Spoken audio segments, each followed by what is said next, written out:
ओ news में आप सबका स्वागत है।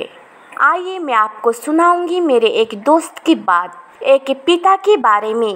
वो क्या बोलता है। एक बार की बात है, एक पिता ने अपने बेटे को पढ़ाया लिखाया, बेटा बड़ा होकर IAS ऑफिसर बन गया। बेटा घर से दूर रहने लगा। एक दिन पिता अपने बेटे से मिलने के लिए उसके शहर गए, उसके ऑफिस जाकर उसके चैम्बर में गए और उसके कंधे पर हाथ रखकर खड़े हुए और अपने बेटे से एक सवाल पूछा। कहा कि बेटा बताओ, दुनिया में सबसे शक्तिशाली व्यक्ति कौन है।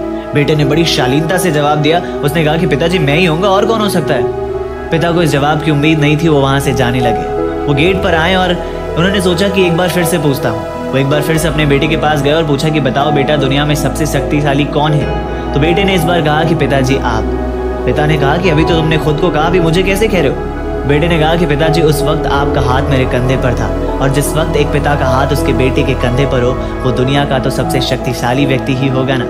ये सुनकर पिता की आंखों में खुशी के आंसू आ गए। वो कहते हैं ना कि बड़े नसीब वाले होते हैं जिनके कंधे पर पिता का हाथ होता है। जिंदगी के हर सपने पूरे होते हैं अगर पिता का साथ होता है।